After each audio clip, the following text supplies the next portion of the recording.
దేవమాత పూజిత మాసము 3వ రోజు ధ్యానాంశం దేవమాత పుట్టుకను గూర్చి 1. కన్యమరియమ్మగారు జన్మించిన దినమున పరలోకమందు పరమానందము గల్గెను. 2. ఆమె జన్మదినమున భూలోకమునకు ఒక అభయము గల్గెను. 3. ఆమె పుట్టుకతో నరకమున భయభ్రాంతులు చెలరేగానవి.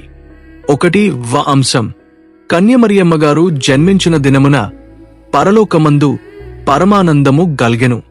కన్య మరియమ్మ జన్మము అటు పరలోకవాసులకును ఇటు భూలోకవాసులకును చాలా సంతోషకరమైనది. తన కుమారుడగు క్రీస్తుకు కాబోవు తల్లి యొక్క జన్మదినముగాన పరలోకమున త్రిత్వైక సర్వేశ్వరుడు మహా ఆనంద పరవశమున కన్య మరియమ్మపై తన ప్రేమ పూరిత హస్తము నుంచి దీవించెను. పితకు కుమార్తెగాను సుతునికి తల్లిగాను పవిత్రాత్మకు ప్రియురాలుగాను మరియమాత ఎన్నుకొనబడెను. స్వర్గమందలి దూత గణములు దేవమాతను ఆనాడే తమ రాణిగా ఎన్నుకొనిరి. ఇట్లు పరమండలములలో మరియమ్మగారి జన్మదినము ఆనందముతో కొనియాడబడినది.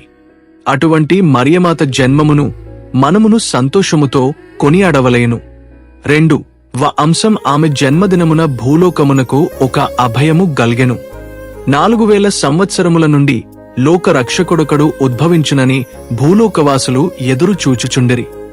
ఇది ఆది మనుష్యునికి దేవుడిచ్చిన వాగ్దానము. మరియమాత జన్మదినముతో లోకరక్షకుని జన్మము కూడా సమీపించినదని, పాపులకు త్వరలో పిశాచి నుండి రక్షణ కలుగనున్నదని జనులు సంతసించిరి. సూర్యోదయమునకు ముందు ఉదయకాల నక్షత్రము అగుపించు రీతిగా సకల జీవరాశులకు జ్ఞానకాంతినిచ్చి పాప అంధకారమును ప్రద్రోలెడు నీతి భాస్కరుడగు క్రీస్తు ప్రభువు అవతరించుటకు ముందు ఉషాకాల నక్షత్రమగు మరియమ్మగారు జన్మించురనుట మానవాళికి మహా ఆనందము కలిగించుచున్నది.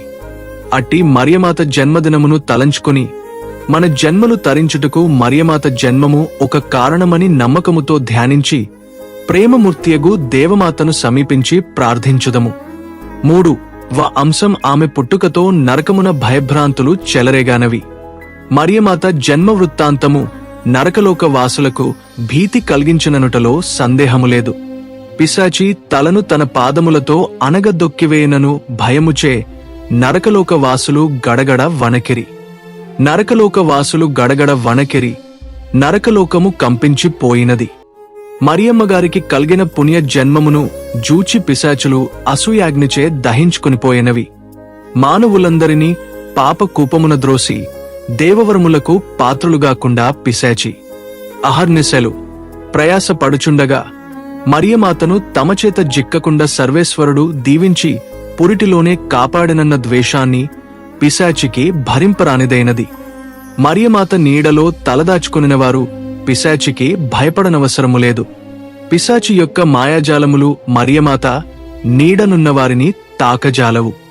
ఎందుకనగా దాని తలలను మరియమాత తన పాదముల క్రింద తొక్కివేయుచున్నది. కావున పిశాచి పాపపు శోధనల వలలందు చిక్కుకుని గెజగజలాడకుండా మరియమాతను శరణు వేడుదము. అద్భుతము. పూర్వము పునీత శ్లీవ అరుళప్ప అనువారు దేవమాతపై మిక్కిలి భక్తిగలవారే యుండిరి. ఆయన భక్తికి మెచ్చి దేవమాత ఆయనకు అనేక దీవెనలను దైవ వరములను ప్రసాదించును. పునీత అరుళప్ప 1542వ సంవత్సరంలో స్పెయిన్ దేశమందు జన్మించును. తన 5వ ఏట మరియమాత సహాయము వలన ఆశ్చర్యముగా మరణము నుండి తప్పించుకుని బయటపడును. చిన్నతనము నుండి అరుళప్ప వ్యాధిగ్రస్తులను ప్రేమతో దర్శించి వారికి సేవలు చేసేవాడు. ఒక దినమున ఒక వ్యాధిగ్రస్తునికి సేవ చేయుటకు వెళ్ళుచుండగా దారిలో పొరపాటున కాలుజారి అతడుక పెద్ద బావిలో పడిపోయిను. కొంతసేపటికి ప్రజలు ఆ బావి చుట్టూ చేరి అరుళప్ప మరణించనని ఏడ్చుచుండిరేగాని బావిలో ఒక్కడును దిగుటకు సాహసించలేదు. కొద్ది నిమిషములలోనే నీటిలో మునిగిపోయిన అరుళప్ప నీటిపై తేలుచూ, మీ ఎందుకు వ్యర్థ ఆలాపనలు చేయుచున్నారు? ఏడువక మీ ఒక త్రాటిని బావిలో విసిరివేయుడు. నాకేమీ అపాయము జరగలేదు. నేను తాటిసాయమున పైకి వచ్చదా ననెను. వెంటనే కొందరు ఒక పొడుగాటి తాటిని బావిలోనికి విసరగా అరుళప్ప దానిని పట్టుకుని పైకి వచ్చి ఒడ్డుచేరెను. జనులందరూ ఆశ్చర్యముతో అతని చుట్టుజేరి, ఈ బావిలో పడినవాడెవ్వడూ ఇంతవరకు తిరిగిరాలేదు. మీరెట్లు వచ్చితిరి అని అడిగిరి. అందుకు అరుళప్ప వారితో, నేను బావిలో పడగానే తెల్లటి వస్త్రములు ధరించిన ఒక సౌందర్యరాలు నన్ను తన చేతులలో నుంచుకునినది. నీటిపైకి తెచ్చి తిరిగి మునగకుండా కాపాడినా దాని చెప్పెను. అది వినిన ప్రజలు ఆశ్చర్యపడి, నిజముగా దేవమాత భక్తులను దేవమాతాయే కాపాడునని చెప్పుకునిరి. స్లీవ అరుళప్పగారు ఆనాటి నుండి మరియమాతపై ఇంకనూ భక్తి ప్రేమలు గల్గి జీవించిరి. దేవమాతకు అనేక కృతజ్ఞతా వందనములు తెలుపుకునుచుండిరి. కడకు తన్ను తాను పూర్తిగా మరియమాతకు అర్పించుకుని కార్మెల్ సభలో ప్రవేశించి అందు గురుపట్టము పొందెను. మరియమాతపై అందరూ భక్తిగల్గి యుండునట్లు అనేక ప్రసంగములు చేసెను. క్రీస్తు ప్రభుని తిరురక్త శిలువ పాటలను గూర్చి ఆయన కొన్ని శ్రేష్టమైన గ్రంథములు వ్రాసిరి. అందువల్లనే వారిని స్లీవ అరుళప్ప అని పిలువసాగిరి. దేవమాత సహాయము వలన ఆయన మరణ దినమును ముందుగానే తెలుసుకుని ఆ దినముననే ధన్య మరణమొంది పునీతుడాయెను. ప్రార్థన. మిక్కిలి ప్రేమ పాత్రురాలైన మరియమ్మ, నీకు స్తుతులు. నీతి రాకను సూచించు ఓ ఉదయకాల నక్షత్రమా, వర్ధిల్లుము. మీ పవిత్ర జన్మదినమును తలంచి మీకు వినయముతో నమస్కరించుచున్నాను. ఈ మీ జన్మదినమున నన్ను స్వంతము చేయుచున్నాను. దుంహఖభరితులకు ఆరటయును, బలహీనులకు బలమును, పాపాత్ములకు శరణమును, నిర్భాగ్యులకు ఆదరణయు మీరే.